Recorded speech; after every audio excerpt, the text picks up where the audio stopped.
दोस्तों, जब हम एक घर बनाने का सफ़र शुरू करते हैं तो हमारा सबसे पहले काम होता है कि हम ऑन साइट उसका फाउंडेशन एक्सकवेशन करें, यानी कि घर में जो भी फाउंडेशन हमारी दी जाएगी उसका काम कराएं, जैसे कि आप सामने वीडियो में देख रहे होंगे। मैं आपको इस वीडियो में इसके साइज के बारे में बताने वाला हूं और साथ ही कुछ चेकलिस्ट भी बताऊंगा जो कि हमें फाउंडेशन एक्सकवेशन करते समय ध्यान में रखनी होती है। और मैं आपको बता देता हूँ कि हमने एक सीरीज स्टार्ट की है जो कि घर बनाने का सफ़र है, और इसमें हम पहली ईंट से लेके घर के पहले कदम तक की बातें या जानकारी देंगे जो कहीं ना कहीं आपको काफ़ी हेल्प करेगी। अगर आप एक घर को बना रहे हैं या फ्यूचर में बनाएंगे तो इस चैनल को सब्सक्राइब कर लीजिए ताकि आपको कंटिन्यू हेल्प मिलती रहे। तो सबसे पहले हम बात कर लेते हैं किसी भी फाउंडेशन को साइज को रखने से पहले हमें ये पता होना चाहिए कि जो हम घर बना रहे हैं वो 1 मंजिल है, 2 मंजिल है या 3 मंजिल है या फिर कहीं इससे ज़्यादा है।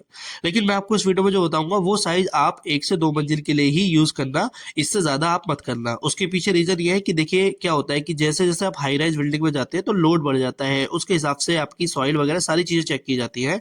और वहाँ पे मैं आपको सजेस्ट करूंगा कि आप किसी लोकल इंजीनियर या आर्किटेक्ट से कंसल्ट करके ही सारे काम कराएं। वो आपको फ्यूचर में काफ़ी हेल्प करेगा। यहाँ पे आप बिल्कुल भी पैसे बचाने की कंजूसी बिल्कुल भी मत करना।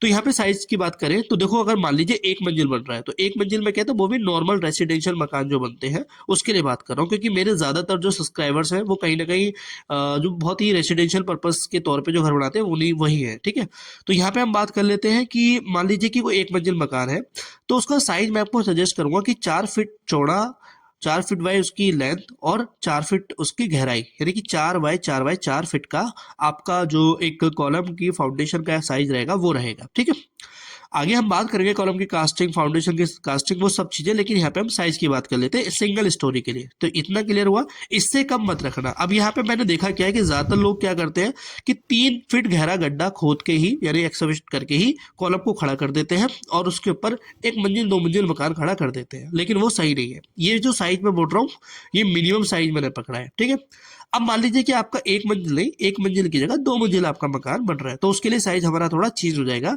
और उसमें मैं आपको सजेस्ट करूंगा कि आप भले ही चाहे 4 फीट बाय 4 फीट चौड़ाई का गड्ढा करें, एक्सकवेट करें, लेकिन उसकी जो डेप्थ रहेगी वो 5 फीट जाएगी, उसकी गहराई 5 फीट रहेगी। ठीक है, ये मैंने आपको साइज सजेस्ट कर दिया। अभी हम कुछ चेकलिस्ट के बारे में बात कर लेते हैं, यानी कि हमने साइज तो ध्यान में रखा, लेकिन और क्या क्या प्रॉब्लम हमें फेस होती है जब हम एक फाउंडेशन को बना रहे होते हैं। तो क्या होता है कि कहीं कहीं ऐसा भी होता है कि जो कुछ जगह की सॉइल थोड़ी जो होती है वो बहुत स्मूथ होती है, ज़्यादा हार्ड नहीं होती। ठीक है, लूज सॉइल होती है। तो अगर मैंने ये साइज आपको 4 फीट बोला है 1 मंजिल के लिए और आप उसको एक्सकवेट कर रहे हैं, खुदान कर रहे हैं, लेकिन जो सॉइल है वो आपकी लूज आ रही है, हार्ड नहीं आ रही है, हार्ड स्टेटर नहीं आ रही है, तो जरूरी नहीं कि आप 4 फीट पे बनाए, आप उसको 5 फीट भी कर सकते हैं जब तक आपकी जो हार्ड सॉइल है वो ना आए। ठीक है, ये सबसे एक बेसिक थंब रूल रहता है।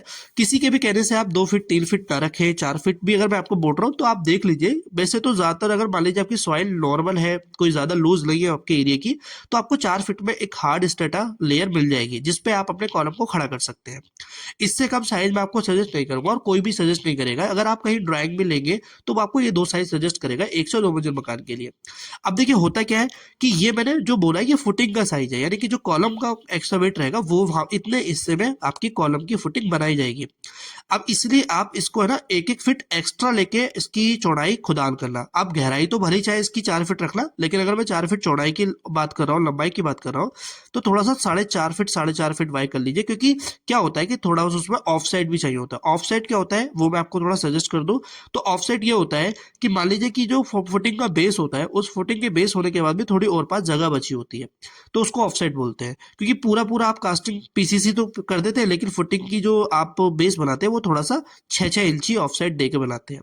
तो जो साइज मैंने बोला है 4 फीट बाय 4 फीट और 4 फीट उसकी डेप्थ, 4 फीट बाय 4 फीट उसकी 5 फीट डेप्थ, यानी कि 2 मंजिल के लिए 5 फीट डेप्थ पे जाएंगे, और अगर 1 मंजिल है तो आप उसकी 4 फीट डेप्थ पे जाएंगे। आगे हम बात करेंगे कि कैसे कास्टिंग करें, जैसे कि अभी साइड पे देख रहे हैं यहाँ पे कॉलम की लेआउट मार्किंग चल रही है, उसके ऊपर भी बात करेंगे। पर वो एक एक करके वीडियो हम बात बनाएंगे जिससे आपको धीरे धीरे सारी चीजें समझ में आ जाए। अगर आपकी स्टेज अभी फाउंडेशन पे ना होकर कहीं स्लैब कास्टिंग पे है या कोई और काम चल रहा है, तो चैनल पे विजिट करके आप अपने अनुसार स्टेज अनुसार सारी वीडियो देख सकते हैं। बहुत सारी वीडियो हमने अपलोड करी है, बट ये हमने एक बेसिक सीरीज स्टार्ट की जिससे मैं ज्यादा से ज्यादा लोगों की हेल्प कर पाऊँ जो एक मकान को बना रहे हैं। दोस्तों, इसी तरह की वीडियो देखने के लिए आप हमारे चैनल को सब्सक्राइब जरूर कर लेना, ताकि हम जो भी वीडियो डालें वो वीडियो आप तक पहुंचे और आप अपने घर बनाने के सफर को अच्छे से तय कर पाएं। Thank you so much.